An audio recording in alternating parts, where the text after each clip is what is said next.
Minha amiga, meu amigo, o blog da cidadania está chegando ao 500 mil de inscritos. Falta muito pouco, apenas 3.000.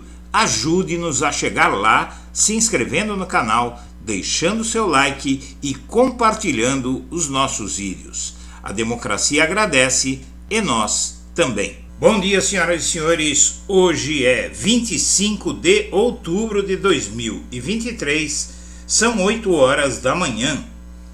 E Alexandre de Moraes diz nada mais, nada menos que o autor da minuta golpista encontrada na casa de Anderson Torres e confirmada por Mauro Cid como tendo sido feita por esse sujeito, sumiu. O homem sumiu. O nome dele é Felipe Martins. E quem diz que ele sumiu é o ministro Alexandre de Moraes. Ninguém mais, ninguém menos. Alexandre de Moraes diz que soube pela imprensa que o paradeiro do ex-assessor Felipe Martins é desconhecido desde o dia 30 de dezembro de 2022. E o Moraes mandou investigar onde está o cara e ninguém acha ele.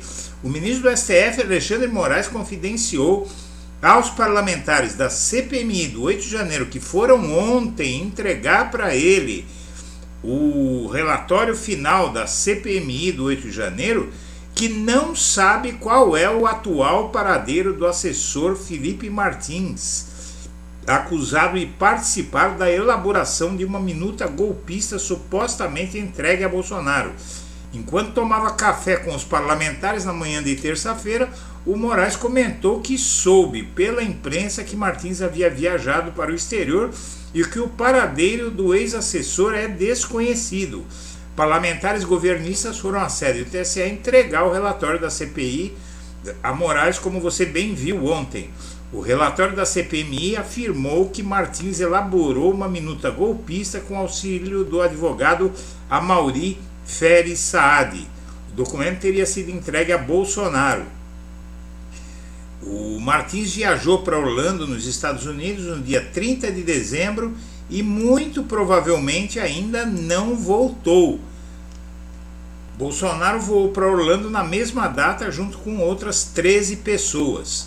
E o fato é que logo você vai ver aí um mandado de prisão contra esse sujeito, e ele fugiu por causa disso, porque de acordo com as investigações, ele é, junto com esse advogado Feres Saad, os autores da minuta golpista. Esse sujeito é aquele que está sendo processado por ter feito um gesto racista numa comissão do Senado.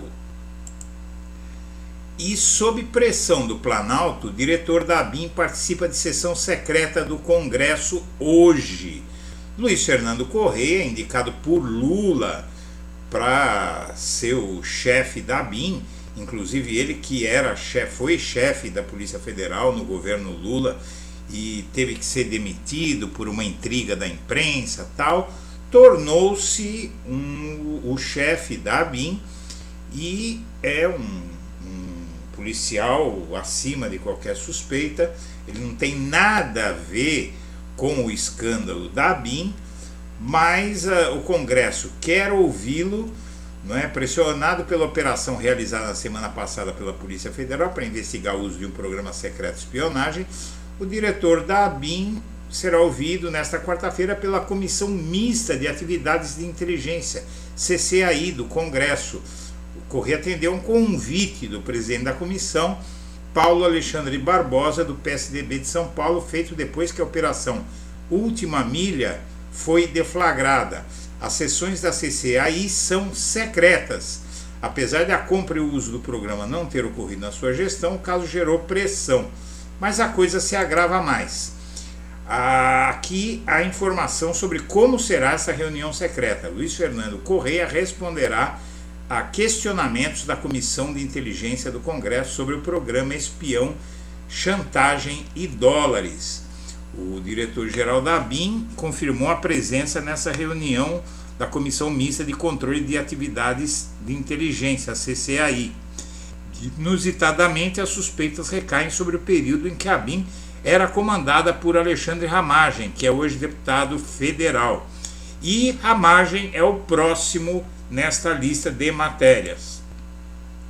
Ramagem, ex-chefe da ABIN no governo Bolsonaro, e que Bolsonaro queria indicar, minha amiga, meu amigo, esse sujeito aqui, Bolsonaro queria indicá-lo para a Polícia Federal, o Moro não deixou, por causa disso o Moro saiu do governo Bolsonaro, e aí o Bolsonaro nomeou o Ramagem e o STF não deixou que o Ramagem fosse chefe da Polícia Federal, e ele continuou diretor da ABIN.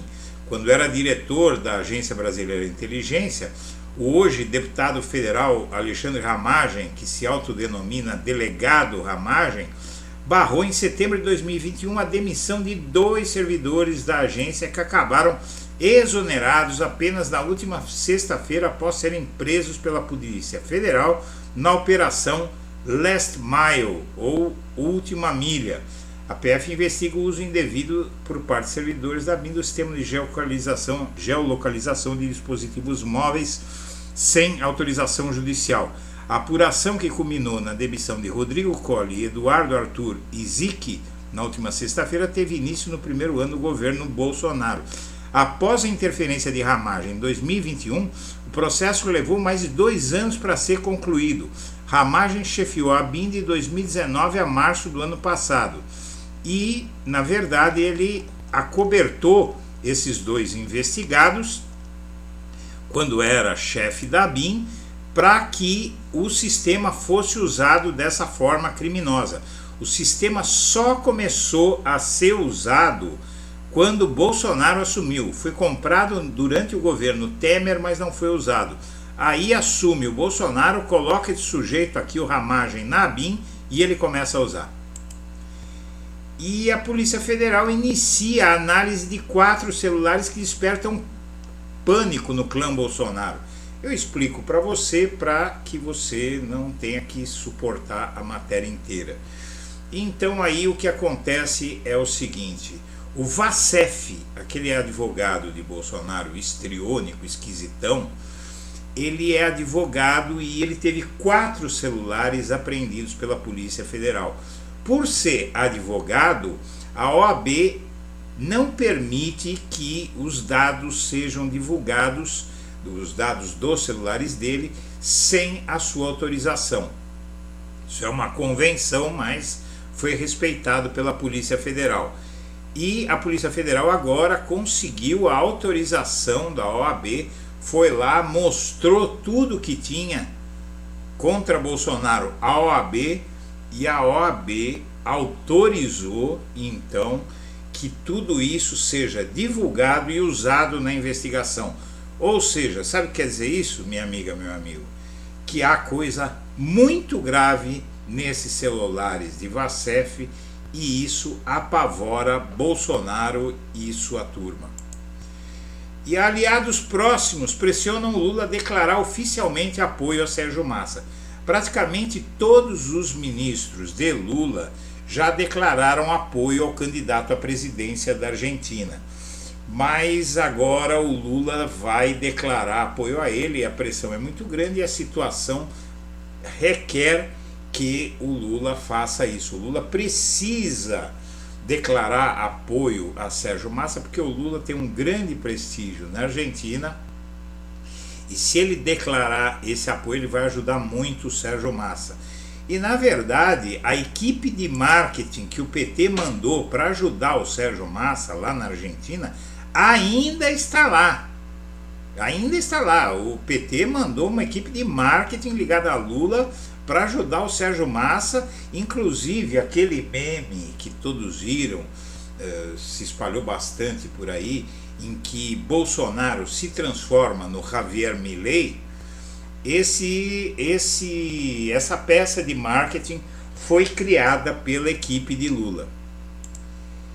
E o Ministério da Defesa deu aval à instalação de comissão que incomoda militares. É a Comissão de Mortos e Desaparecidos, e o Lula decidiu que vai investigar os crimes da ditadura. O governo brasileiro, depois de Dilma Rousseff, volta a investigar os crimes da ditadura e desta vez, apesar de incomodar os militares, o comandante do exército está de acordo. E uma notícia até surpreendente. Não é surpreendente porque sabe-se que deveria ser assim, mas o Instituto Quest de Pesquisas fez uma pesquisa que mostra que 78% das postagens sobre a guerra entre Israel e o Hamas são de apoio a Israel. Israel tem uma maioria esmagadora de apoio no Brasil, na internet pelo menos, não é? Enquanto que os palestinos e o Hamas têm apenas 14% de apoio. É realmente uma coisa preocupante, porque não deveria ser uma diferença tão grande assim, não é? Mas isso explica até porque o Lula decidiu declarar o Hamas uma organização terrorista, porque realmente é um massacre o apoio que Israel tem na mídia. Isso não surpreende, né? Onde Israel está metido, sempre ninguém brinca com Israel. Eles são muito ricos, têm muita influência, mas também tem toda a situação que a população em geral acaba entendendo como a mídia divulga. Eu nem digo que deve apoiar o Hamas de maneira alguma, ou que deve apoiar um lado só. Eu acho que é preciso um certo equilíbrio. Mas também praticamente todo mundo na internet achar que Israel é santinho é um pouco errado, não é? Porque Israel, tudo bem, foi atacado, mataram muitos israelenses, sequestraram um monte de israelenses, porém eles não fizeram isso do nada, né? A história começa bem antes do dia do ataque do Hamas. Então a gente vê aí que as pessoas estão informadas pela metade. E por fim, o pai do aluno que matou uma colega e feriu outras duas, um garoto de 16 anos, esse crime foi cometido com a arma do pai, uma arma legalizada que o pai tinha em casa. E o pai implora agora às pessoas: quem tiver arma em casa, entregue, não se deve ter arma em casa. E o bolsonarismo fica em xeque com esse caso. O menino, inclusive, além de usar arma, ele era ligado, ele era aficionado do nazismo. Ele mutilou o próprio corpo para cravar uma suástica na sua pele, o símbolo do nazismo na sua pele, com uma faca, né? Fez uma cicatriz no corpo nazista que não vai sair nunca mais. E isso realmente impressiona como o armamentismo prejudicou este país. Senhoras e senhores, eu agradeço a atenção e estarei de volta a qualquer momento em edição extraordinária.